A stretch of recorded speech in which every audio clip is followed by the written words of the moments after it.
Hello everyone, welcome to people teachers.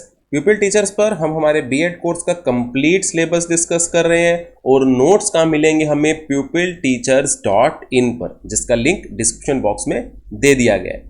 आज का topic है हमारा Pavlov's theory of classical conditioning. Psychology में पेवलोव सर के इस एक्सपेरिमेंट से जो हमारी थ्योरी निकल के आई थी क्लासिकल कंडीशनिंग, उसका बहुत इंपॉर्टेंट रोल है। डायग्राम में दिख रहा होगा, एक डॉग है हमारे पास। पेवलोव सर इस डॉग पर एक्सपेरिमेंट परफॉर्म कर रहे थे। अब स्टडी करते हैं हमारा सारा टॉपिक आज का। तो पेवलोव सर कुछ इस तरह से दिखते हैं। हमारे 1849 में बर्थ हुआ था और 1936 में इनकी डेथ हो गई थी। पेवलोव सर एक रशियन फिजियोलॉजिस्ट थे। फिजियोलॉजिस्ट मतलब हम बात करें सिंपली तो डॉक्टर कह सकते हैं, डॉक्टर थे। अब बात है कि जब ये डॉक्टर थे तो इनको हम साइकोलॉजी में क्यों डिस्कस कर रहे हैं। पेवलोव सर एक एक्सपेरिमेंट कर रहे थे, अभी हमने डायग्राम में भी देखा कि डॉग पर इनका एक्सपेरिमेंट था। अब वो एक्सपेरिमेंट क्या था, ये डाइजेस्टिव सिस्टम को स्टडी कर रहे थे, मींस पाचन तंत्र को स्टडी कर रहे थे। और इस पर इन्हें 1904 में नोबेल प्राइज भी मिला है। जब पेवलोव सर डॉग पर अपना एक्सपेरिमेंट परफॉर्म कर रहे थे तो उन्होंने देखा कि डॉग के बिहेवियर में कुछ चेंजेस आए हैं और वो चेंजेस अनएक्सपेक्टेड चेंजेस थे। मतलब एक्सपेक्ट नहीं किया था कि डॉग के बिहेवियर में ऐसा चेंज आएगा। जब उन्होंने देखा कि इस तरह के चेंजेस आ रहे हैं तो उन्होंने उन चेंजेस को स्टडी करना शुरू किया और वो स्टडी करते करते एक थ्योरी निकल के आई, that is classical conditioning theory, जो हमारा आज का टॉपिक है। अब बात आती है कि भी इस थ्योरी का साइकोलॉजी में इंपॉर्टेंट रोल कैसे है। अभी तक क्लासिकल कंडीशनिंग थ्योरी से पहले जो स्कूल ऑफ थॉट्स थे उनमें कंप्लीट चेंज आ गया। एक साइकोलॉजिस्ट हुए जॉन वॉटसन। जॉन वॉटसन जो थे वो पेवलोव सर के एक्सपेरिमेंट से बहुत प्रभावित हुए और उन्होंने 1910 में एक अलग कंसेप्ट दिया स्कूल ऑफ थॉट का, जो कि क्या था, बिहेवियरिज्म। इससे पहले स्कूल ऑफ थॉट्स हमारे फंक्शनलिज्म था, स्ट्रक्चरलिज्म था, गेस्टाल्ट साइकोलॉजी थी। तो जॉन वॉटसन ने बोला उन सबको जो है वो रिजेक्ट कर दिया, इससे पहले के जो स्कूल ऑफ थॉट्स थे। लॉजिक क्या दिया उन्होंने इसके पीछे, जॉन वॉटसन ने कहा कि साइकोलॉजी में हमें ऐसी चीज को डिस्कस करना चाहिए जिसे हम मेजर कर सकते हैं, माप सकते हैं, हम उसे ऑब्जर्व कर सकते हैं। भाई जब उसे ऑब्जर्व कर पाएंगे, मेजर कर पाएंगे, तो मीन्स हम उसे वेरीफाई भी कर पाएंगे। तो उनके अकॉर्डिंग ये तीनों बातें किसको लेकर के हैं, बिहेवियर को लेकर के। यानी बिहेवियर को मेजर किया जा सकता है, ऑब्जर्व किया जा सकता है, वेरीफाई किया जा सकता है। तो जॉन वॉटसन के अकॉर्डिंग साइकोलॉजी का सब्जेक्ट मैटर जो होना चाहिए वो बिहेवियर होना चाहिए। तो यहां से चेंज आया बिल्कुल, तो न्यू स्कूल ऑफ थॉट मिला हमें बिहेवियरिज्म। अब बिहेवियरिज्म में कंसेप्ट क्या है, बिहेवियरिज्म कहता क्या है। बिहेवियरिज्म के अकॉर्डिंग हमारा जो भी लर्निंग है वो लर्निंग हमारी एनवायरनमेंट के साथ इंटरेक्शन करने पर आती है। अब एनवायरनमेंट क्या है, एनवायरनमेंट हमारे सराउंडिंग में जो कुछ भी है वो सब एनवायरनमेंट है। सपोज हम एक फोन यूज कर रहे हैं तो फोन भी क्या हुआ, एक एनवायरनमेंट हुआ। वो फोन के साथ हम इंटरेक्शन करते हैं, मतलब हम उसे ट्राई करते हैं, हम टच करते हैं, कोई फोल्डर ओपन करते हैं, सॉन्ग्स प्ले करते हैं, तो उससे क्या होता है, हमें फोन यूज करना आ जाता है, मीन्स हमारी लर्निंग हो जाती है। तो बिहेवियरिज्म के अकॉर्डिंग हमारे बिहेवियर को शेप कौन करता है, एनवायरनमेंट शेप करता है। शेप करने का मतलब हमारे बिहेवियर में चेंज कौन लेके आता है, लर्निंग कैसे होती है, वो एनवायरनमेंट के साथ इंटरेक्शन पर होती है। और इससे पहले के जो स्कूल ऑफ थॉट्स थे उनको जॉन वॉटसन ने रिजेक्ट किया, क्या कह के कि जो हमारी इंटरनल मेंटल स्टेट्स हैं, मतलब हमारी फीलिंग्स क्या हैं, हमारे इमोशंस, हमारे थॉट्स, उनका ह्यूमन बिहेवियर पर कोई भी इफेक्ट नहीं होता। और यही इसी पॉइंट को लेकर के काफी क्रिटिसाइज किया गया था बिहेवियरिज्म की थ्योरी को। तो ये पॉइंट हमने ध्यान रखना है, क्योंकि लास्ट में हम जो है जब क्रिटिकल एनालिसिस लिखते हैं थ्योरी का तो हम इन पॉइंट्स को डिस्कस करते हैं। तो स्टार्टिंग में हमें मिल जाएगा कि ये पॉइंट हमने हमारे क्रिटिक्स में डिस्कस करना है। तो बिहेवियरिज्म के बारे में बात हो गई, अब चलते हैं नेक्स्ट। अभी हमने बात की कि हमारे टॉपिक का नाम क्या है, थ्योरी ऑफ क्लासिकल कंडीशनिंग। तो हम बात करेंगे कि कंडीशनिंग से हमारा मीनिंग क्या है। नेक्स्ट चलते हैं। कंडीशनिंग से हमारा मीनिंग है कि हमारे एनवायरनमेंट में जो भी कुछ चेंज आ रहा है, जो वो चेंज है ना, चेंज को बोला जाता है स्टिमुलस। उस चेंज को हम क्या करते हैं, रेस्पोंड करते हैं, यही मीनिंग है इंटरेक्शन का भी। लास्ट स्लाइड में हमने बात की थी कि हमारे बिहेवियर में चेंज कैसे आता है, बाय इंटरेक्शन विद एनवायरनमेंट। हम हमारे एनवायरनमेंट के साथ इंटरेक्ट करते हैं। एनवायरनमेंट मीनिंग क्या था, हमारे आसपास जो भी कुछ चेंज आता है दैट इज स्टिमुलस। और इंटरेक्ट कैसे करते हैं, हम उसे रेस्पॉन्ड करते हैं जिससे चेंज आता है। अब इसमें बात यह की गई है कंडीशनिंग में कि दो स्टिमुलस में, सपोज फर्स्ट स्टिमुलस हो गया S1 और सेकंड स्टिमुलस S2, इन दोनों में एसोसिएशन की जाती है। एसोसिएशन करने पर इसमें एक स्टिमुलस के लिए हमें रेस्पॉन्स मिल रहा होता है, दूसरे स्टिमुलस के लिए रेस्पॉन्स हमें नहीं मिलता। ध्यान रखेंगे, यही की पॉइंट है हमारी पूरी थ्योरी का। दो स्टिमुलस है हमारे पास, स्टिमुलस मतलब हमारे एनवायरनमेंट में दो तरह के चेंज है। एक चेंज के लिए नेचुरल रिस्पॉन्स मिलता है, दूसरे चेंज के लिए हमें नेचुरल रिस्पॉन्स नहीं मिलता। तो हम क्या करते हैं, इन दोनों स्टिमुलस में एसोसिएशन की जाती है और जिसके लिए हमें रेस्पॉन्स नहीं मिल रहा था उसके लिए रेस्पॉन्स लाया जाता है, मींस सिखाया जाता है रेस्पॉन्स। अब जब सिखाया गया है मींस यहां पर लर्निंग हुई है। तो यहां पर लर्निंग कैसे है, learning by association.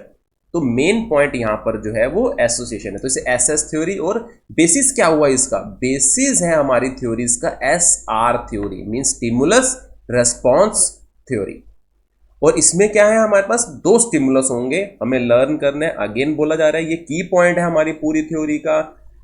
Classical conditioning theory किस पर बेस्ड है, स्टिमुलस रेस्पॉन्स थ्योरी पर। और यहां पर दो तरह के स्टिमुलस होंगे, एक स्टिमुलस के लिए नेचुरल रेस्पॉन्स होगा हमारे पास, दूसरे स्टिमुलस के लिए नेचुरल रेस्पॉन्स नहीं होगा। तो हम क्या करेंगे, इन दोनों स्टिमुलस में एसोसिएशन करेंगे और जिस स्टिमुलस के लिए रेस्पॉन्स नहीं है उसके लिए रेस्पॉन्स सिखाया जाएगा। तो यहां पर देखो, conditioning in behavioural psychology is a theory, एक थ्योरी है दैट द रिएक्शन मतलब response to an object or stimulus by a person or animal can be modified by learning। ये बात देखो यहां पर ध्यान से, modified by learning, modify किया है मतलब जो नहीं था पहले उसे हमने चेंज करके लेके आए हैं by learning। और इसे ही हम क्या बोलते हैं, कंडीशनिंग बोलते हैं।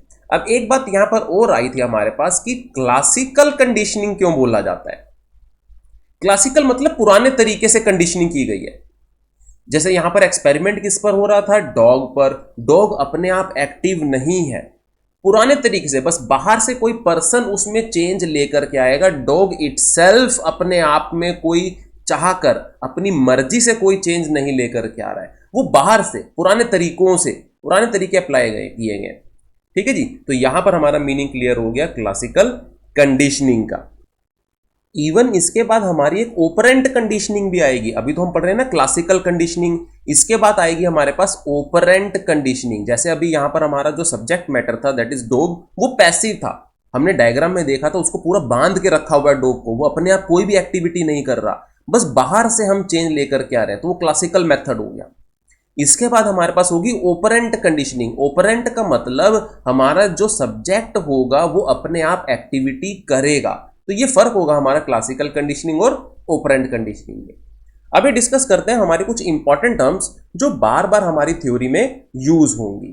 तो वो इंपॉर्टेंट टर्म्स है हमारे पास unconditioned stimulus, unconditioned response, natural stimulus, conditioned stimulus and conditioned response. अब यहां पर देखो एक है अनकंडीशनड। अभी हमने देखा कंडीशनिंग का मीनिंग क्या था कि वहां पर बिहेवियर में मॉडिफिकेशन की जाती है बाय लर्निंग, सिखाया जाता है। और अगर हम बात यहां पर कर रहे हैं अनकंडीशंस की, मींस यहां पर सिखाया नहीं गया है। स्टिमुलस मतलब चेंज और रेस्पॉन्स मतलब जो भी हम उसको चेंज के विद रिस्पेक्ट टू हम जो रेस्पॉन्ड करते हैं, हम जो प्रतिक्रिया करते हैं, दैट इज अवर रेस्पॉन्स। तो अनकंडीशनड स्टिमुलस यानी यहां पर जो चेंज होगा हमारे एनवायरनमेंट में उसके कॉरस्पॉन्डिंग जो रेस्पॉन्स होगा वो सिखाया नहीं गया। मींस सिंपल सी बात है, अगर डॉग के सामने फूड रख दिया जाए तो वो उस फूड के लिए सलाइवा सिक्रीट करेगा। सलाइवा मतलब मुंह में लार आती है, तो वो नेचुरल है, इसमें कुछ भी सिखाया नहीं गया। किसी पर्सन के आगे अगर उसका पसंदीदा फूड जो है वो रख दिया जाए तो मुंह में पानी आएगा ना उसको खाने के लिए, तो वो नेचुरल है। दैट इज अनकंडीशनड स्टिमुलस, यानी एक जो चेंज होगा वो सिखाया नहीं गया और उसके लिए जो रेस्पॉन्स होगा वो भी अनकंडीशनड है, मींस वो सिखाया नहीं गया, ये नेचुरली आएगा। ठीक है, यहां पर लिख देते हैं हम कि ये क्या होगा, नेचुरल होगा। अब बात करते हैं न्यूट्रल स्टिमुलस की। न्यूट्रल मतलब ये एक ऐसा स्टिमुलस मींस चेंज, इस चेंज के विद रिस्पेक्ट टू कोई भी रेस्पॉन्स नहीं होगा। जैसे डॉग के सामने हमने फूड रखा था तो उसने सलाइवेट किया था, लार उसके मुंह में आई थी, लेकिन अगर उसके सामने हम कोई बेल रिंग करते हैं या कोई विसल सीटी बजाते हैं तो क्या वो जो है वो अपना सलाइवा सिक्रीट करेगा? बिल्कुल नहीं करेगा। तो बेल की रिंगिंग क्या हो जाएगी हमारे लिए? एक न्यूट्रल स्टिमुलस हो जाएगी। अब बात आती है कंडीशनड स्टिमुलस की। अब देखो यहां पर वर्ड आ रहा है ना कंडीशनड, कंडीशन का मीनिंग अब यहां पर सिखाया जाएगा कि जो स्टिमुलस पहले न्यूट्रल था जैसे बेल या बजर, अब उसके लिए सिखाया जाएगा कि डॉग जो है वो सलाइवेट करने लग जाए, कि जब बेल रिंग होगी तो डॉग सलाइवा सिक्रीट करेगा। तो कंडीशन स्टिमुलस अब क्या बन गया? बेल, क्योंकि इसके लिए सिखाया गया है, और बेल के रिंग करने पर जब डॉग सलाइवेट कर रहा है तो वो सिखाया गया है, तो ये रेस्पॉन्स क्या बन जाएगा हमारा? कंडीशनड रेस्पॉन्स बन जाएगा। ये सभी टर्म्स हम अपने एक्सपेरिमेंट जो थ्योरी डिस्कस कर रहे हैं, पेवलोव सर ने जो एक्सपेरिमेंट परफॉर्म किया उसमें बार बार डिस्कस करेंगे टर्म्स। अब देखते हैं पेवलोव सर ने एक्सपेरिमेंट क्या परफॉर्म किया। तो पेवलोव सर के एक्सपेरिमेंट में उसने एक डॉग लिया और डॉग को इस तरह से टाई कर दिया, बांध दिया डॉग को। अब डॉग को तुम देखोगे, डॉग को हर तरफ से टाई किया गया है, उसके पैर तक पूरी बॉडी बांध दी गई है। मींस यहां पर जो उनका सब्जेक्ट मैटर था, दैट इज डॉग, वो एक पैसिव सब्जेक्ट था। पैसिव मींस वो अपने आप कुछ भी एक्टिविटी नहीं कर रहा है, और यहां पर उसके माउथ से, डॉग के माउथ से पाइप जो है वो ली गई है, और सलाइवा जितनी भी लार डॉग के माउथ से निकलेगी उसे कलेक्ट किया गया और उसका ग्राफ बनाया गया। मींस किस टाइम पर कितनी लार जो है वो कलेक्ट हो रही है यहां पर। तो डॉग को जो है वो अलग अलग क्वालिटी का फूड दिया जाता था, और कितना सलाइवा यहां पर कलेक्ट हो रहा है वो रिकॉर्ड किया जाता था। तो मेनली जो इनका पर्पस था, वो पर्पस जैसे हमने स्टार्टिंग में डिस्कस किया, डाइजेशन सिस्टम को स्टडी करना था। मींस इनका मोटिव कोई क्लासिकल कंडीशनिंग थ्योरी डिराइव करना नहीं था। क्या पर्पस था? डाइजेशन सिस्टम को स्टडी करना, जिसके लिए इन्हें नोबेल प्राइज भी मिला था। अब हमने बात की थी कि ये डॉग पर एक्सपेरिमेंट करते हुए अनएक्सपेक्टेड बिहेवियर डॉग का देखने को मिला। अब वो अनएक्सपेक्टेड बिहेवियर था क्या? लाइक सपोज डॉग को जो है वो फूड दिया गया तो वो सलाइवेट कर रहा है, वो तो ठीक है, समझ में आता है कि हमने उसको खाना दिया और जो है वो लार निकल रही है, ये एक नेचुरल है हमारे पास। लेकिन डॉग अपने केयर टेकर को देख करके ही सलाइवेट करने लग जाता था। मींस उसको फूड नहीं दिखा, ना ही फूड की स्मेल आई है, और उसने सलाइवेट करना शुरू कर दिया। ये तो अननेचुरल था। ऐसा कैसे हुआ? इवन कई बार जो है वो पैरों की आवाज सुन के, अपने केयर टेकर या किसी की पैरों की आवाज सुन के ये सलाइवेट करने लग जाता था। तो ये अनएक्सपेक्टेड बिहेवियर था।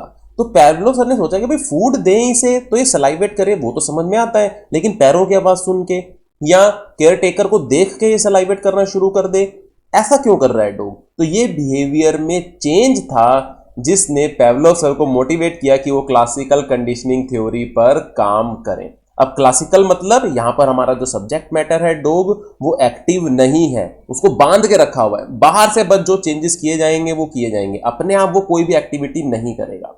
तो ये होगी क्लासिकल। कंडीशनिंग मतलब अब इसके बिहेवियर को मॉडिफाई किया जाएगा, सिखाया जाएगा। वो कैसे होगी कंडीशनिंग, वो भी आगे हम देखते हैं यहां पर।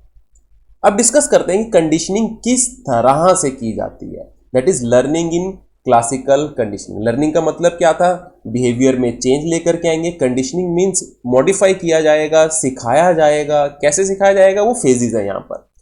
फर्स्ट फेज होता है हमारे पास बिफोर कंडीशनिंग का। बिफोर कंडीशनिंग, कंडीशनिंग मतलब यहां पर अभी सिखाया नहीं गया। और हमने बात की थी कि यहां पर थोड़ा सा याद होगा, दो तरह के स्टिमुलस थे, S1 और S2। एक नेचुरल था जिसके लिए रेस्पॉन्स आता था, और एक अननेचुरल था जिसके लिए रेस्पॉन्स नहीं आता था। फिर हमने क्या किया था, इन दोनों में एसोसिएशन की थी, और जिसके लिए रेस्पॉन्स नहीं आ रहा था उसके लिए रेस्पॉन्स लेके आए थे। तो यही सब बेसिस है इसका। चलो देखते हैं अब हम बिफोर कंडीशनिंग में क्या है, डायग्रामेटिकली समझते हैं।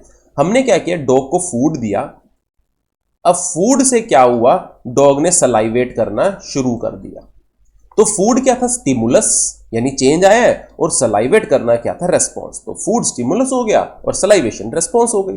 अब ये फूड देने पर सलाइवेट करने के लिए डॉग को कुछ सिखाया तो नहीं गया ना, ये तो नेचुरल है बिल्कुल। तो इसको हम क्या बोलेंगे, unconditioned stimulus and unconditioned response, मतलब सिखाया नहीं गया इसके लिए, तो इसलिए फूड के लिए स्टिमुलस, जो सलाइवेशन हुई उसके लिए रेस्पॉन्स, और सिखाया नहीं गया तो दोनों के लिए हमने क्या यूज कर लिया, unconditioned and unconditioned, that is unconditioned stimulus and unconditioned response. अब बात करते हैं यहां पर, सपोज हमने जो है वो एक सीटी बजाई भाई डॉग के सामने। अब डॉग सामने सीटी बजाई तो स्टिमुलस हुआ क्योंकि चेंज हुआ है, लेकिन डॉग ने कोई भी रेस्पॉन्स नहीं किया इसको, इसने सलाइवेट किया क्या, उसको पता ही नहीं भाई कि मुझे सीटी के लिए सलाइवेट करना है, तो इसके लिए नो रेस्पॉन्स था हमारे पास। तो अब ये स्टिमुलस को हम क्या बोलेंगे, न्यूट्रल स्टिमुलस। न्यूट्रल मतलब इसके लिए कोई भी रेस्पॉन्स नहीं आया। तो ये बिफोर कंडीशनिंग का था कि एक नेचुरल हो गया जिसके लिए रेस्पॉन्स नेचुरली आ रहा है, सिखाया नहीं जा रहा, और एक न्यूट्रल स्टिमुलस हो गया भाई इसके लिए वो कुछ भी रेस्पॉन्स नहीं कर रहा। देखो यही बात हो गई यहां पर हमारे पास, एक के लिए रेस्पॉन्स आ रहा है दूसरे के लिए नहीं आ रहा, मींस विसल के लिए नहीं आ रहा। अब हम क्या करेंगे, हम कंडीशनिंग करेंगे, मींस विसल के लिए सलाइवेट करवाएंगे डॉग को। मॉडिफाई हो गया ना बिहेवियर। अब कैसे करवाएंगे, वो सेकंड स्टेप देखो, सेकंड फेज में हमारे पास क्या होगा। सेकंड फेज में इसको रब कर देते हैं,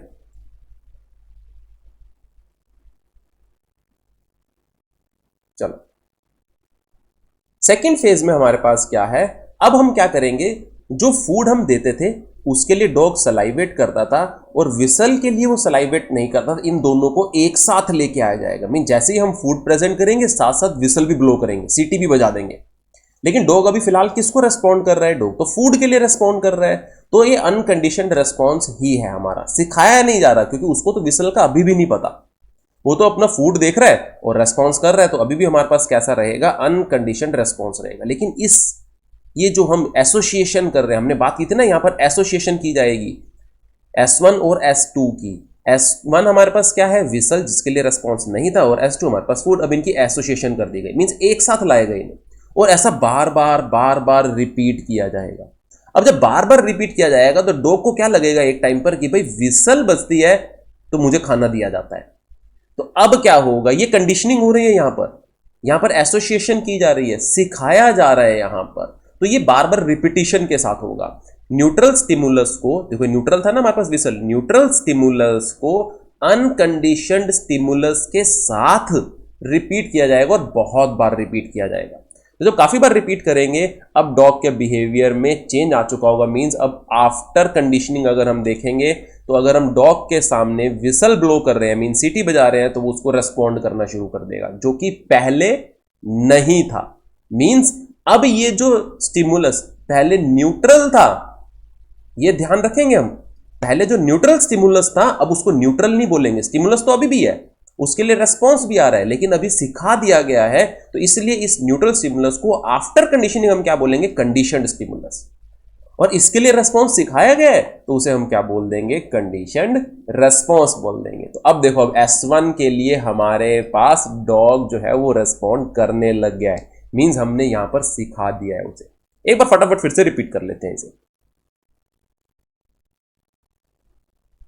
बिफोर कंडीशनिंग पहले स्टिमुलस क्या था, सिखाया नहीं गया था, अनकंडीशन स्टिमुलस फूड, उसके लिए डॉग रेस्पॉन्ड करता था, अनकंडीशन रेस्पॉन्स। ये बिफोर कंडीशनिंग चल रहा है। एक न्यूट्रल स्टिमुलस लेते थे जिसके लिए डॉग कुछ भी रेस्पॉन्ड नहीं, स्टिमुलस मतलब चेंज, हम चेंज तो कर रहे हैं लेकिन उसके लिए कोई भी रेस्पॉन्स नहीं आ रहा, तो इसलिए हम इसे क्या बोलेंगे, न्यूट्रल स्टिमुलस बोलेंगे।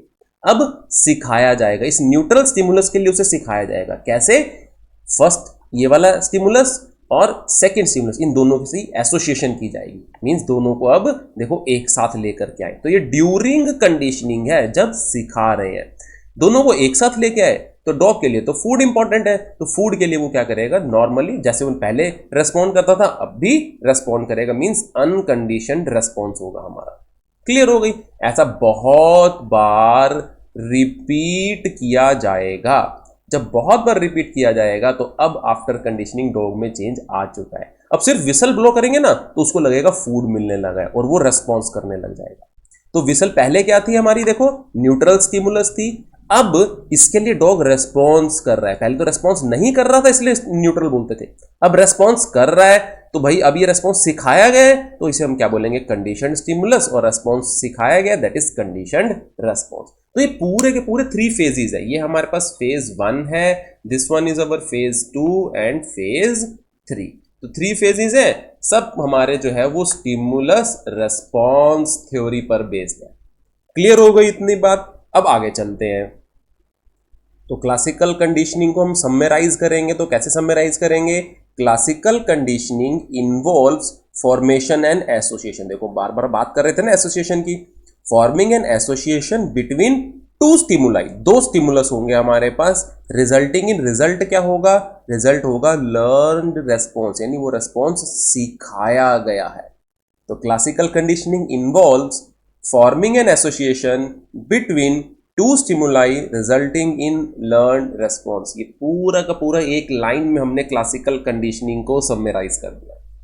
अब बात करेंगे हम प्रिंसिपल्स ऑफ क्लासिकल कंडीशनिंग की। प्रिंसिपल ऑफ क्लासिकल कंडीशनिंग में सबसे पहले हमारे पास क्या है? Principle of acquisition. एक्विजिशन का मतलब होता है धारण करना। इसको बहुत सिंपल वे में समझते हैं। देखो डॉग को अगर हम स्पेशली सिखाने जाते हैं कि उसे जो है वो विसल पर जो है सलाइवेट करना है, तो वो लगभग एक इम्पॉसिबल चीज होती है। इसको रियल लाइफ के एग्जांपल से समझते हैं। सपोज एक न्यू बेबी है हमारे पास, उस बेबी को देखो शुरू में तो क्राई करता है, वो वर्ड स्पीच तो नहीं होती ना बेबी की। तो हम जब उसे लैंग्वेज सिखानी होती है तो हम स्पेशली क्या बुक लेकर के बैठते हैं, उसे सिखाते हैं क ख ग ABCD? ऐसा नहीं होता। वो क्या करता है, बेबी क्या करता है, अपने आसपास सराउंडिंग में पेरेंट्स जो दूसरे पर्सन होते हैं उनको देख के धीरे धीरे वो अपने आप बोलना सीख जाता है। देखो अभी जो है वो राइटिंग और रीडिंग मीन्स लिखना और पढ़ना नहीं वो सीख रहा, लेकिन वो जो लैंग्वेज थी बोलना और समझना वो सीख चुका है। मीन्स उसने वो लैंग्वेज जो है वो धारण की है, स्पेशली उसको लर्निंग नहीं करवाई गई। सेम हमने यहां पर डॉग के साथ भी किया था। डॉग को स्पेशली अगर हम बोलते भाई ये विसल है, आपने इस विसल पर सलाइवेट करना है, तो डॉग कभी भी सलाइवेट ना करता। पूरी लाइफ लग रहा है तो उसने सलाइवेट नहीं करना था।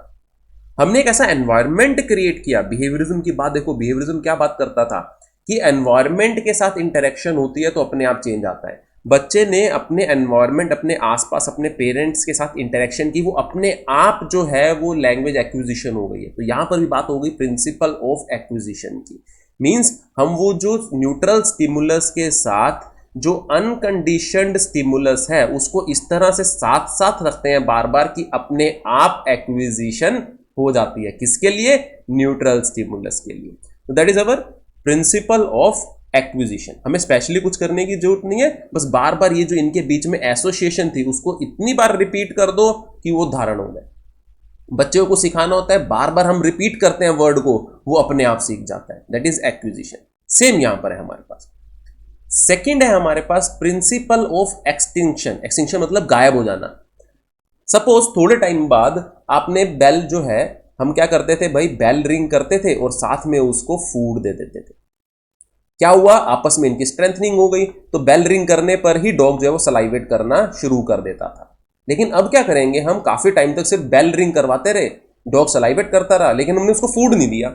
एक टाइम के बाद क्या उसे पता लग जाएगा भाई ये पागल बनाते हैं हमें, सिर्फ बेल रिंग करते हैं, फूड तो देते नहीं। तो ये जो बिहेवियर था बेल रिंग करने पर सलाइवेट करने का, वो क्या हो जाएगा, खत्म हो जाएगा। That is principle of extinction.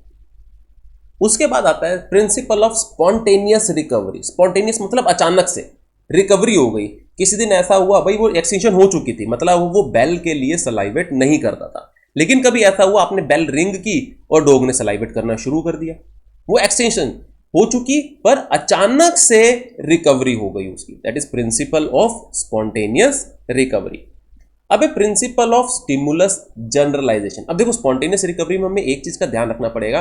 अब अचानक से रिकवरी हो गई, अगर साथ में हम उसे डॉग को फूड भी दे देते हैं तो अगेन एक्विजिशन हो जाएगी, हम फिर से स्ट्रेंथनिंग कर रहे हैं। पर अगर हमने उसको अभी भी फूड नहीं दिया तो एक्सटिंक्शन बहुत जल्दी होगी। उसको पता लग जाएगा भाई अचानक से रिकवरी हुई, फूड तो अभी भी नहीं मिला, तो एक्सटिंक्शन अब बिल्कुल ही एलिमिनेट हो जाएगा डॉग का बिहेवियर। अब बात आती है principle of stimulus generalization. Stimulus generalization मतलब जैसे हम डॉग के लिए बेल रिंग करते थे, बेल रिंग करने पर डॉग सलाइवेट करता था। जनरलाइजेशन का मतलब होता है कि यहां पर उससे मिलती जुलती चीजों के लिए, लाइक बेल से मिलती जुलती कोई साउंड होगी तो उसके लिए भी डॉग ने सलाइवेट करना शुरू कर दिया। ये वॉटसन ने एक्सपेरिमेंट किया था अपने बच्चे पर। उसका बच्चे का नाम जो है एल्बर्ट था। वहां पे एक जो है वो रैट रख दिया था वाइट कलर का, और जैसे वो बच्चा रैट को छूने जाता था तो एक बड़ी अजीब सी साउंड जो है वो प्रोड्यूस करते थे वाटसन। उससे क्या वो बच्चा डरने लग गया। अब वो इवन रैट के साथ साथ जो दूसरी उससे मिलती जुलती जो चीजें थी, व्हाइट कलर की फर्जी जो ऑब्जेक्ट्स थी, उन सबको देख के डरता था। मीन जनरलाइजेशन हो गई उसकी। स्पेसिफिकली वो रैट को देख के नहीं डर रहा, वो अब उससे मिलती जुलती सभी चीजों को देख के डर रहा है। That is stimulus generalization. फिर आगे बात होती है प्रिंसिपल ऑफ स्टिमुलस डिस्क्रिमिनेशन की। अब ये जनरलाइजेशन का बिल्कुल अपोजिट है। जनरलाइजेशन मतलब मिलती जुलती चीजें सभी के लिए सेम बिहेवियर आना शुरू हो गया।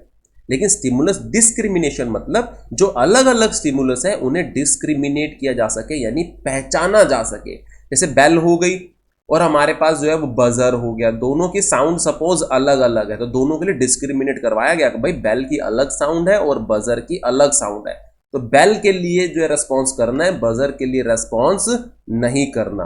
तो जनरलाइजेशन से बिल्कुल अपोजिट हो गया हमारा डिस्क्रिमिनेशन, यानी हम पहचान रहे हैं दोनों को कि ये दोनों अलग अलग है, तो इन दोनों के लिए हमारा रेस्पॉन्स जो होगा वो अलग अलग होना चाहिए। क्लियर हो गए हमारे प्रिंसिपल्स ऑफ सीसी। अब चलते हैं नेक्स्ट हमारे प्रिंसिपल्स ऑफ सक्सेस पर। मींस क्लासिकल कंडीशनिंग में अगर हमें सक्सेस चाहिए, सक्सेस मींस हमें जो भी बिहेवियर में चेंज लेकर के आना था उसमें हमें सक्सेस चाहिए, तो हमें किन किन बातों का ध्यान रखना पड़ेगा। फर्स्ट है हमारे पास टाइम प्रिंसिपल। टाइम प्रिंसिपल का मीनिंग है, जैसे हम यहां पर क्या करते थे, हमने एसोसिएशन करनी थी बेल में और फूड में। अगर हम ऐसे करें कि भी डॉग को पहले फूड दे दें और बेल बाद में रिंग कर रहे हैं, तो क्या एसोसिएशन हो पाएगी? बिल्कुल एसोसिएशन नहीं हो पाएगी। तो हमें टाइम का ध्यान रखना है कि जैसे ही हम फूड दे रहे हैं साथ ही साथ बेल रिंग करनी है, कि उसमें एसोसिएशन हो सके और स्ट्रेंथनिंग हो सके कि हाँ बेल के साथ फूड है हमारा। तो दैट इज टाइम प्रिंसिपल। ये प्रिंसिपल किसके हैं? सक्सेस के लिए हमारे प्रिंसिपल। नेक्स्ट है हमारे पास प्रिंसिपल ऑफ इंटेंसिटी। देखो होता क्या था कि हम डॉग को फूड देते थे और वो फूड ईट करने पर डॉग को सेटिस्फैक्शन मिलती थी। अब कितनी सेटिस्फैक्शन मिल रही है, इसके साथ हम बेल भी रिंग कर रहे हैं, तो कितनी सेटिस्फैक्शन मिल रही है उस पर डिपेंड करता है कि जो एसोसिएशन है बेल और फूड में वो कितनी स्ट्रोंग होगी। मीन सपोज हम डॉग को एक तरफ जो है वो बहुत अच्छी जो है चपाती देते हैं और उस पर जो है वो बटर लगा हुआ है, और साथ में हमने क्या किया, डॉग के पास मीट रख दिया, तो ऑब्वियस सी बात है किस फूड के लिए सेटिस्फैक्शन डॉग की ज्यादा होगी, वो मीट के लिए ज्यादा होगी। तो प्रिंसिपल ऑफ इंटेंसिटी, इंटेंसिटी का मतलब है भाई इंटेंसिटी ऑफ सेटिस्फैक्शन, कि कितनी ज्यादा सेटिस्फैक्शन मिल रही है उस पर डिपेंड करेगा कि एसोसिएशन हमारी दो स्टिमुलस में कितनी स्ट्रॉन्ग होगी। क्लियर। नेक्स्ट है हमारे पास प्रिंसिपल ऑफ कंसिस्टेंसी। कंसिस्टेंसी का मतलब है कि रिपीटेड, जैसे मान लो हमने डॉग को 3 टाइम्स जो है वो फूड देना है, मॉर्निंग, आफ्टरनून एंड इवनिंग, तो वो कंसिस्टेंट रहना चाहिए। अब जैसे मान लो कभी आपने बेल के टाइमिंग प्लस यहाँ पर हमने देखना है कि बेल के साथ हमने चपाती दी, अगली बार क्या किया, बेल के साथ हमने जो है वो मीट दे दिया, थर्ड टाइम बेल के साथ कुछ और दे दिया, तो भाई तीनों की जो सेटिस्फैक्शन इंटेंसिटी है वो तो अलग अलग है, तो ऐसे हमें सक्सेस उतनी नहीं मिल पाएगी जितनी हम चाहते हैं। तो कंसिस्टेंट रहना चाहिए कि भाई अगर बेल के साथ हमने मीट दिया है तो हम उसको कंसिस्टेंट, ये कॉम्बिनेशन जो है वो कंसिस्टेंट रखेंगे, इसमें चेंजेस नहीं लेके आएंगे। नेक्स्ट है हमारे पास द सिचुएशनल प्रिंसिपल। अब जैसे यह बात की गई है कि भी इंटरेक्शन किसके साथ होती है, हमारे एनवायरमेंट, एनवायरमेंट मतलब हमारा सराउंडिंग। तो सिचुएशनल प्रिंसिपल के अकॉर्डिंग जो हमारा एनवायरमेंट है, जो सिचुएशंस हैं, वो सिचुएशंस बार बार हमने चेंज नहीं करनी है। हमारे आसपास के एनवायरमेंट को हम बार बार चेंज नहीं करेंगे, क्योंकि बार बार चेंज करेंगे तो उतनी एसोसिएशन हमारी नहीं हो पाएगी। ये हमारा सिचुएशनल प्रिंसिपल हो गया। नेक्स्ट है हमारे पास प्रिंसिपल ऑफ रिपीटिशन। भाई हमने एसोसिएशन करवानी है बेल और फूड में, हमने एक बार दे दिया, फूड दिया, साथ में बेल रिंग कर दी, सेकंड जब हम फूड देने लगे हैं तो हमने बेल रिंग नहीं की, थर्ड टाइम फिर कर दी, फोर्थ फिफ्थ टाइम हम भूल गए, हमने नहीं की, तो उसमें ये बात बोली गई है कि भाई आपने ये जो एसोसिएशन, जो कॉम्बिनेशन है बेल और फूड का, ये आपने बार बार रिपीट करना है। तो जैसे मैथमेटिक्स की प्रॉब्लम है, मैथमेटिक्स में हमें क्वेश्चन सॉल्व करने में जो है प्रॉब्लम आती है, हम क्या करते हैं, हम बार बार उसको रिपीट करते हैं, रिपीट करते हैं तो हमारी उस क्वेश्चन के साथ एसोसिएशन हो जाती है, हमें वो इजी लगने लग जाता है, बिहेवियर मॉडिफाई हो गया। पहले हमें वो मुश्किल लग रहा था, लेकिन बार बार रिपीटिशन से क्या हुआ, वो हमें इजी लग रहा है अब, तो एसोसिएशन हो गई। तो प्रिंसिपल ऑफ रिपीटिशन मतलब हमें ये जो एसोसिएशन करवानी है बार बार हमें क्या करना पड़ेगा, रिपीट करना पड़ेगा। ऐसा नहीं है कि हम कभी मिस कर दें और फिर इसको रिपीट कर दें। ये नहीं चलेगा। तो अगर हम ऐसा करेंगे, बार बार रिपीट करेंगे, तो हमें जितनी ज्यादा हमें सक्सेस मिलेगी उतना अच्छा है, क्योंकि यही तो हम चाहते हैं। नेक्स्ट है हमारे पास प्रिंसिपल ऑफ इनहिबिशन। इनहिबिशन का मतलब ये है कि जो हमारे सराउंडिंग है, सराउंडिंग में कुछ ऐसा नहीं होना चाहिए जो इस एसोसिएशन को रोके। फॉर एग्जाम्पल हम बात करते हैं, हमने बेल के साथ चपाती दी उसे, लेकिन डॉग को कहीं ना कहीं से मीट की स्मेल आ रही है, या उसके पास कहीं दूर मीट पड़ा हुआ उसको दिख गया भाई, तो ये इसकी एसोसिएशन नहीं कर पाएगा। उसका ध्यान सारा का सारा कहां होगा, इस पर ध्यान होगा। एक एग्जांपल ले लेते हैं, जैसे क्लास में सपोज टीचर जो है वो पढ़ा रहे हैं स्टूडेंट्स को, लेकिन प्रिंसिपल सर आए और क्लास में पीछे बैठ गए। अब टीचर जितना मर्जी कैपेबल हो, एफिशिएंट हो, लेकिन कहीं ना कहीं प्रिंसिपल सर या प्रिंसिपल मैम की जो प्रेजेंस है क्लास में वो डिस्ट्रैक्ट करेगी, बच्चों को भी और टीचर को भी। तो प्रिंसिपल ऑफ इनहिबिशन का मतलब है कि हमारे सराउंडिंग में कोई भी फैक्टर ऐसा नहीं होना चाहिए जो इस एसोसिएशन को होने से इनहिबिट कर रहा है, मतलब रोक रहा है, विरोध पैदा कर रहा है। तो ये हमारे क्या थे, प्रिंसिपल्स ऑफ सक्सेस। एक बार इसको नजर मार लो पॉज करके, फिर आगे चलते हैं, अभी खत्म नहीं हुई है हमारी थ्योरी, क्लियर करो इसे। चलो नेक्स्ट पर चलते हैं। नेक्स्ट है हमारे पास types of CC, means types of classical conditioning. इसमें फर्स्ट है हमारे पास डिले कंडीशनिंग। डिले कंडीशनिंग में क्या होगा, यहां पर हमारा जो नेचुरल स्टिमुलस है, नेचुरल स्टिमुलस मींस अगर हम बात करें हमारा फूड, जिसको हम अनकंडीशनड स्टिमुलस भी बोलते थे, फूड, और हमारा जो कंडीशनड स्टिमुलस है जिसके लिए सिखाया गया था मींस बेल, ये दोनों एक साथ प्रेजेंट किए जाते हैं, that is delay conditioning. Next trace conditioning. Trace conditioning में क्या होता है कि पहले बेल यानी कंडीशनड स्टिमुलस बेल रिंग कर दी, उसके बाद एक टाइम गैप दिया गया, एक साथ नहीं दिए, ओवरलैपिंग नहीं की गई, एक टाइम गैप रहा और उसके बाद फूड दिया गया, यानी हमारा जो अनकंडीशनड स्टिमुलस था वो दिया गया। मींस इसके बीच में हमारे पास क्या होता है, गैप रहता है, और ये जो गैप है इसे हम क्या बोलते हैं, हमारा ट्रेस इंटरवल। क्या बोलते हैं इस गैप को हम, ट्रेस इंटरवल। और थर्ड है हमारे पास यहां पर साइमल्टेनियस कंडीशनिंग। साइमल्टेनियस कंडीशनिंग में क्या होगा, ये एक साथ आते रहते हैं, मींस जब तक फूड प्रेजेंट रहेगा तब तक बेल जो है वो रिंग करती रहेगी। मींस दोनों को प्रेजेंट भी एक साथ किया जाता है, एक साथ लेके आते हैं और लेके भी एक साथ जाते हैं। मींस जब फूड खत्म हो जाएगा, फूड हटा लिया, तब बेल जो है वो रिंग करनी बंद होगी। मींस जब तक फूड है तब तक बेल जो है वो हमारी रिंग करती रहेगी।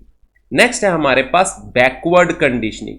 बैकवर्ड कंडीशनिंग में हमारे पास क्या होता है कि पहले हमने फूड दे दिया, मींस अनकंडीशनड जो स्टिमुलस था वो हमने दे दिया, उसके बाद हम जो है वो बेल रिंग करेंगे। मींस जो हमारा अनकंडीशन स्टिमुलस है वो खत्म हो चुका है तो हमने बेल रिंग की, मींस बेल एक तरह से सिग्नल हो जाएगा अनकंडीशन स्टिमुलस के खत्म होने का। ये चीज हमने ध्यान रखनी है यहां पर। नेक्स्ट है हमारे पास टेम्पोरल कंडीशनिंग। टेम्पोरल कंडीशनिंग में हमें ध्यान देना है कि हमारे पास अनकंडीशनड स्टिमुलस, मतलब जिसके लिए सिखाया नहीं गया था, दैट इज फूड, इसकी एसोसिएशन बेल के साथ नहीं की जाती। ध्यान रखना है हमने टेम्पोरल कंडीशनिंग में अनकंडीशनड स्टिमुलस की एसोसिएशन कंडीशनड स्टिमुलस के साथ नहीं की जाती, बल्कि यहां पर क्या ध्यान रखा जाता है, फिक्स्ड टाइम इंटरवल का।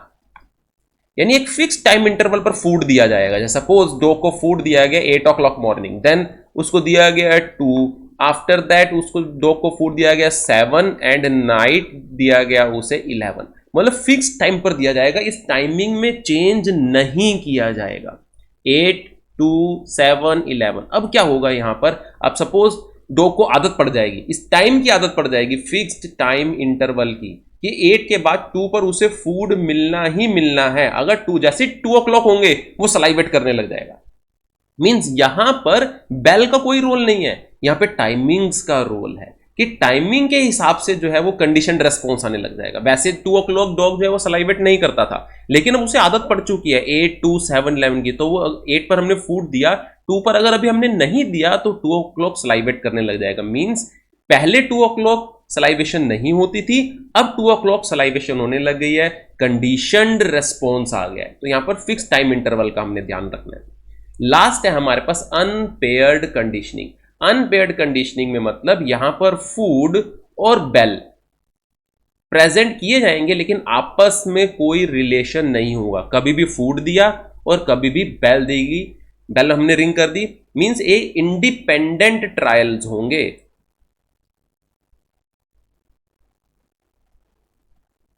मींस ट्रायल हो रहे हैं यहां पर, ऐसा नहीं है कि भी वो एसोसिएशन साथ में की गई है। तो ये हमारे थे टाइप्स ऑफ सीसी, ये भी चेक करो। फिर नेक्स्ट पर चलते हैं हमारा, चलो अब नेक्स्ट चलते हैं। नेक्स्ट है एजुकेशनल इम्प्लीकेशंस, मतलब अब हमने ये पूरी क्लासिकल कंडीशनिंग थ्योरी पढ़ ली, इसको एजुकेशन में हम अप्लाई कैसे करेंगे, कैसे हम इसमें इसके अकॉर्डिंग स्टूडेंट्स के बिहेवियर में चेंज लेकर के आ सकते हैं। फर्स्ट एग्जांपल लेते हैं कि हम क्लासिकल कंडीशनिंग थ्योरी यूज करते हैं डी कंडीशनिंग के लिए, मींस जो चेंज आ चुका है उसको वापस खत्म करने के लिए। फॉर एग्जांपल कि बच्चों को मैथमेटिक्स से, क्लास 10th है, वहां पे बच्चों को मैथ सब्जेक्ट है, मैथ सब्जेक्ट से डर लग रहा है। अब ये कंडीशनिंग हो चुकी है भाई, पहले जब वो थे मैथ से नहीं डरते थे, लेकिन अब मैथ से अब उनको डर लगने लग गया। प्रॉब्लम कहां आई? क्या मैथ सब्जेक्ट जो है वो 10th क्लास में आकर के मुश्किल हो चुके हैं? नहीं, प्रॉब्लम ये हो सकती है कि मैथ्स के जो टीचर है वो उतना इफेक्टिवली बच्चों को नहीं पढ़ा पा रहे, या बच्चों को वो पिटाई करते हैं, ये भी एक पॉसिबिलिटी होती है। तो टीचर की एसोसिएशन किसके साथ थी? मैथमेटिक्स के साथ थी। प्रॉब्लम कहां थी? टीचर के साथ, लेकिन एसोसिएशन हो गई मैथमेटिक्स। अब वो डर किससे रहे हैं? मैथ से डर रहे हैं। तो हम क्या करेंगे? रूट कॉज का पता करेंगे, प्रॉब्लम का है। हमने क्या किया? हमने टीचर चेंज कर दिया, सेकंड टीचर ले आए। अब वो टीचर बच्चों को बहुत प्यार से पढ़ा रहे हैं, तो धीरे धीरे जो बच्चों का फोबिया था मैथमेटिक्स को लेकर के वो दूर हो जाएगा। मींस हमने क्या की? यहां पर डी कंडीशनिंग की। ठीक है जी, तुमने क्लासिकल कंडीशनिंग का ही यूज किया। अब हमने एसोसिएशन मैथमेटिक्स किसके साथ करवा दी? किसी दूसरे टीचर के साथ करवा दी, और वो सेकंड टीचर है, अब वो बच्चों को बहुत प्यार से ट्रीट कर रहे हैं। तो बच्चों की टीचर की एसोसिएशन किसके साथ है? मैथमेटिक्स। जिस मैथमेटिक्स के लिए पहले वो डर रहे थे, अब क्या लगेगा? उन्हें मैथमेटिक्स अच्छा लगने लग जाएगा। मींस बिहेवियर में मॉडिफिकेशन कर दिया हमने। नेक्स्ट है हमारे पास ड्रिल एंड प्रैक्टिस। ये तो अभी हमने जैसे हमने बात की, डॉग के साथ बार बार प्रैक्टिस की गई, फूड बेल बार बार उसको प्रेजेंट किया गया, तो क्या हो गया? डॉग की एसोसिएशन हो चुकी है, अब वो सीख चुका है अपना रेस्पॉन्स। तो यहां पर भी हम क्या यूज करते हैं? Drill and practice. मैथमेटिक्स से क्वेश्चन सॉल्व करवाने के लिए हम प्रैक्टिस बार बार करवाते हैं, रीडिंग बच्चों की अच्छी करने के लिए प्रैक्टिस करवाई जाती है। तो ये हमारे पास एक एजुकेशनल इम्प्लीकेशन हो जाएगी। थर्ड है हमारे पास in audio visual teaching. Audio visual teaching में से बच्चों को, सब छोटे छोटे बच्चे होते हैं क्लास में, उसमें बच्चों को हम जो है वो एनिमल्स और ये सब शो करते हैं, पहले विजुअली शो करते हैं। विजुअल के साथ हम क्या करते हैं? हमने सपोज टाइगर दिखाया बच्चों को और साथ में स्पेलिंग भी लिखी होगी टाइगर, तो ये लिंक हो गया।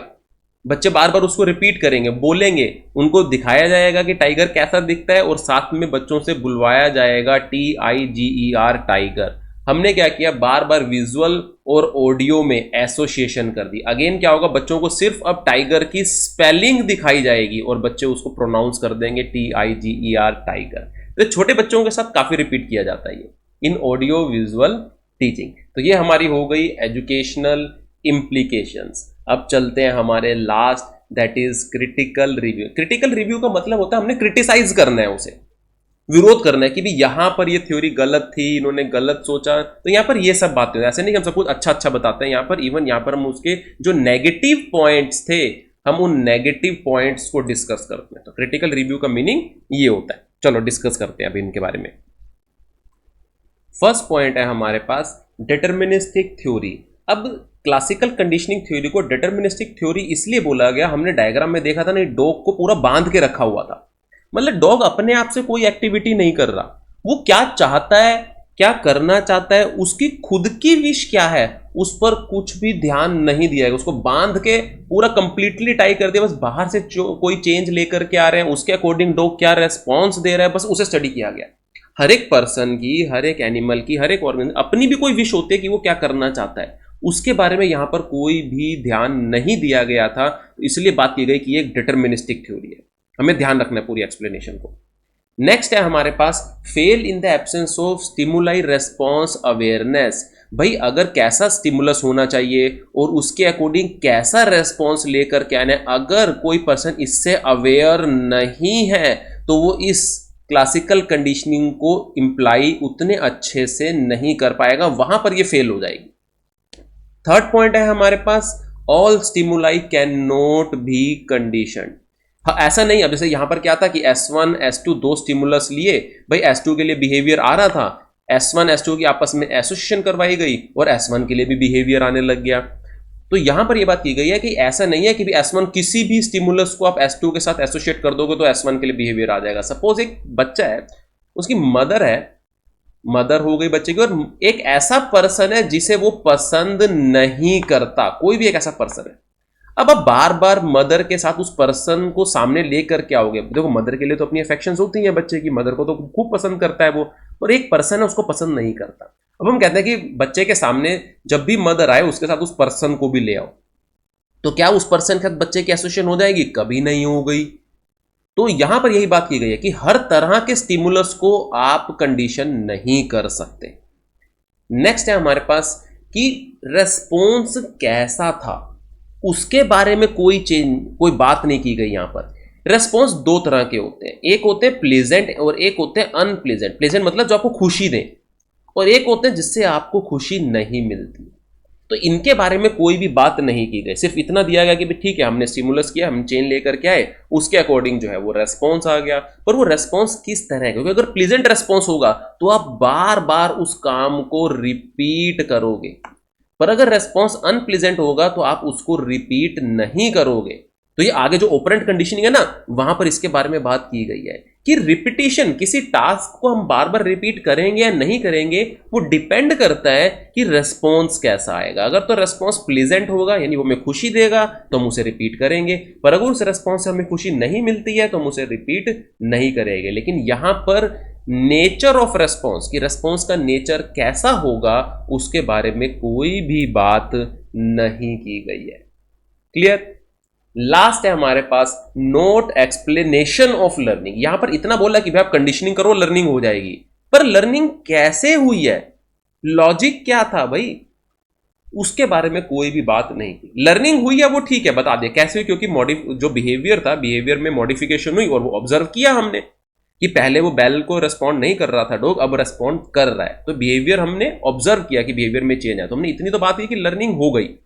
कैसे हुई है भाई, कैसे हुई होगी ये चेंज कैसे आया होगा, हमने प्रोसेस बताया बस कि भाई ऐसे ऐसे करो लर्निंग हो जाएगी, पर उसके पीछे का लॉजिक क्या है उसके बारे में यहां पर कोई भी बात नहीं की गई। तो ये हमारी पूरी थ्योरी थी। थ्योरी ऑफ क्लासिकल कंडीशनिंग किसने दी थी? पैवलोव सर ने दी थी। आई होप आपको जो है पूरा समझ में आया होगा। समझ में आएगा तो वीडियो को लाइक करें और शेयर करें। नोट्स कहां पर मिलेंगे? नोट्स मिलेंगे www.pupilteachers.in पर। डिस्क्रिप्शन बॉक्स में लिंक दिया गया है, वहां पर स्मॉल अमाउंट पे करने पर आपको पूरे बीएड कोर्स के नोट्स अवेलेबल हो जाएंगे। Thank you.